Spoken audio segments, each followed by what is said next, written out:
사랑합니다. 바로 앞에 9절 말씀에 보면 사무엘과 백성이 진멸하기를 기뻐하지 아니하였고 소와 양 가운데 가치 없고 하찮은 것은 진멸했다 라고 기록합니다. 우리의 마음을 살피는 것이 좋겠습니다. 순종하는 외양을 가지고 있지만 우리는 부분적으로 순종할 때가 참 많습니다. 하나님은 오래전 출애굽의 역사 가운데 하나님의 원수처럼 행동했던 그 아말렉을 사울이라고 하는 왕이 복수해 주기를 원하셨습니다. 하나님의 구원에 저항했던, 하나님의 백성들을 괴롭혔던 사람들을 심판해 주기를 원하셨습니다. 그러나 사울은 부분적인 순종만 했습니다. 부분적인 순종은 어떤 면에서 불순종하는 것보다 더 나쁩니다. 순종했다고 칭찬은 받지만 사실은 순종하지 않은, 그래서 좋은 것들은 남겨 취하고 가치 없고 하찮은 것만 진멸하는 그 모습을 보이는 거죠. 바로 그렇게 행동을 했을 때 하나님은 사울에 대하여 내가 사울을 왕을 삼은 것을 후회한다 라고 표현했습니다.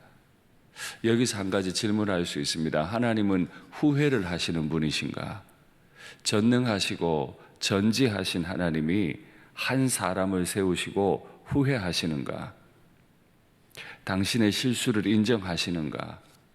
사울이 당신께서 후회할 일을 행하는 것을 막으실 수 없으셨는가 하는 질문을 할 수 있습니다. 아니요. 전능하신 하나님은 후회할 일을 하지 않으십니다.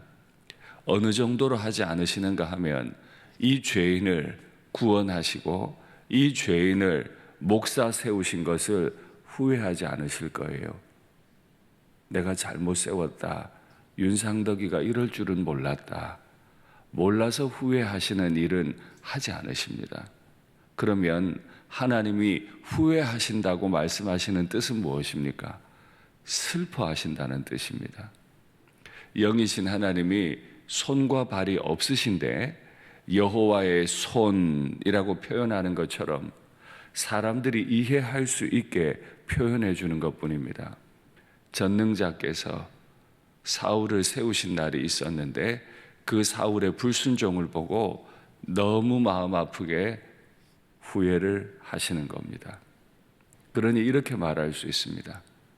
내가 윤상덕이를 구원했는데 윤상덕이 목사 세운 것 때문에 너무 마음이 아파. 하나님이 저로 인해 후회는 안 하셔도 하나님이 저로 인해 너무 마음 아프실 수는 있어요. 하나님 마음 아파하시는 일 안 하고 살면 좋겠습니다. 하나님이 마음 기뻐하시는 일만 하고 살면 좋겠습니다. 우리의 생이 끝날 때, 우리의 직분을 내려놓는 그날, 내가 윤상덕이 목사 세운 걸 기뻐해. 우리의 끝이 그렇게 아름다울 수 있으면 좋겠습니다.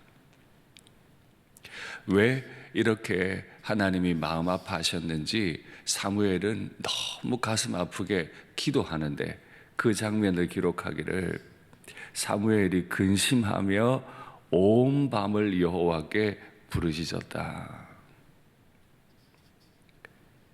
사무엘은 하나님 앞에서 어릴 때부터 그 음성을 들었던 주의 종이었고 아무도 하나님의 음성을 듣지 못할 때, 제사장조차도 듣지 못할 때 어린 사무엘은 하나님의 음성을 들었어요. 그 음성을 듣고 그 마음을 알았던 사무엘이 온 밤을 근심하며 여호와께 부르짖었다. 복잡하게 말할 거 없고요. 하나요. 주의 종이 기쁘게 하나님 앞에 기도할 수 있게 신앙생활 하시면 좋겠습니다. 제가 오늘 참여하신 여러분들의 이름을 떠올릴 때 목회자의 눈에 감사의 눈물이 흘러야지 슬픔의 눈물, 아픔의 눈물이 흐르게 신앙생활 하시면 안 돼요. 사무엘이 기쁘고 감사해서 여호와께 감사했다 해야지, 사무엘이 근심하여 온 밤을 여호와여 어찌하면 좋습니까? 이 백성이 초대 왕을 세웠는데 이 왕 세우신 것을 후회하시다니요. 왕 세운 것도 문제지만은 왕을 폐위하는 것도 문제고, 그러면 이제 앞으로 이 백성 어떻게 되는 겁니까? 그래서 근심하여 여호와께 부르짖고 아침에 일찍이 일어나 사울에게 갔다. 이게 순종하는 사람의 모습이죠. 하나님이 후회할 때 밤이 새도록 근심해서 대신해서 기도해주고, 잠들 겨를이 없어요.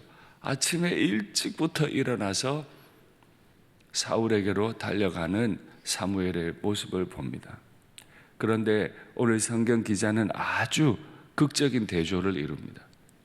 사무엘은 사울 자신을 위해 온 밤을 새워 여호와께 부르짖고 이른 아침부터 사울 자신에게로 달려오는데, 사울은 전쟁에서 승리했다고 갈멜의 기념비를 세우고 발을 돌려 길갈로 내려갔다. 그런데 기념비를 누구를 위해 세웠다고요? 자기를 위하여 세우고, 세울 수도 있죠. 왕이 전쟁한 이후에 승전 기념비 하나 정도 세울 수도 있죠. 그러나 타이밍을 보십시오. 불순종해 놓고도 기념비를 세웁니다. 하나님 앞에 잘한 게 없어요.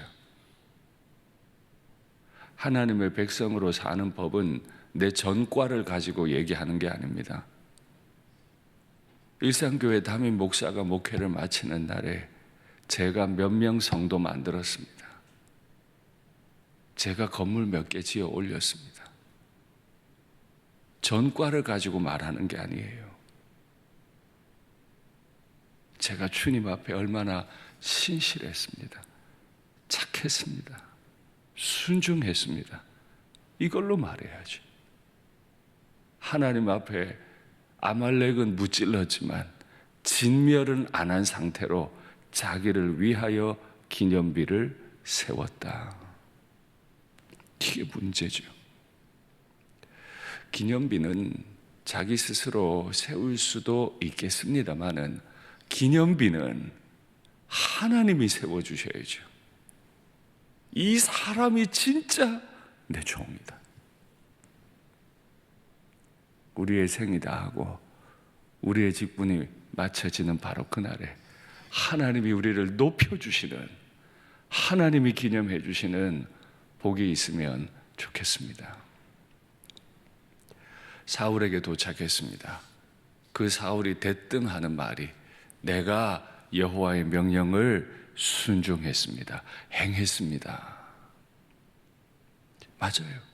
행했어요. 가서 아말렉을 치라. 그 명령에 순종했어요. 남녀를, 소와 양을 아무것도 남기지 말고 진멸하라 하는 명령은 순종 안 했어요. 근데 자신은 행했다고 말해요. 오늘 다른 거 기도하기 이전에 하나님, 내가 순종했다고 강변하고 싶은 거, 내가 순종했다고 착각하고 싶은 거, 그거 깨닫게 해 주십시오. 남들이 볼 때 잘한다 하지만 내가 볼 때 내가 아는 거, 그거 하나님 앞에서 끊어내고 뜯어낼 수 있게 오늘 말씀으로 나를 찔러 주십시오 라고 기도할 수 있으면 좋겠습니다. 마지막 말이 마음에 남습니다. 백성이 당신의 하나님 여호와께 제사하려고 소와 양의 좋은 것을 남겼습니다.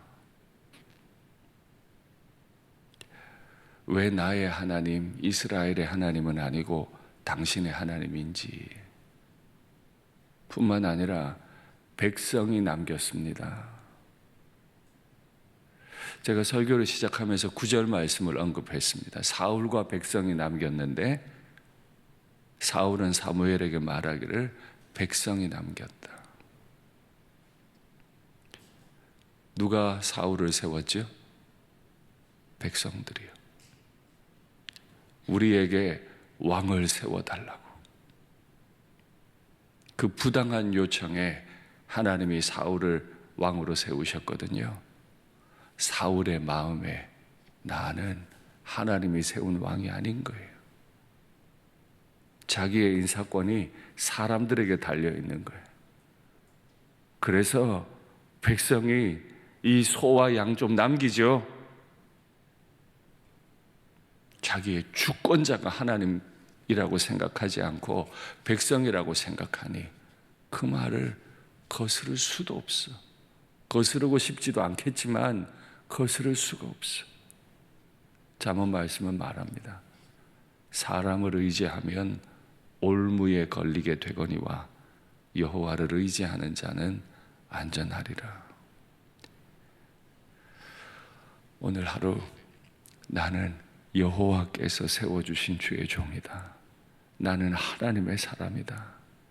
꼭 영적인 자존감 가지시고 기억하시고 주의 말씀에 크든 작든 순종하며 생활하는 우리의 하루가 되면 좋겠습니다. 말씀을 맺겠습니다. 하나님은 우리를 구원하신 걸 많이 기뻐하세요. 우리를 구원하시기 위해 그 아들을 죽이셨죠. 오늘 하루 그 사랑 묵상하시고 하나님께 매이시고 하나님께 의지하셔서 크고 작은 일에 순종함을 통해 하나님이 나의 하루의 기념비를 세워주시기를 간절히 바랍니다.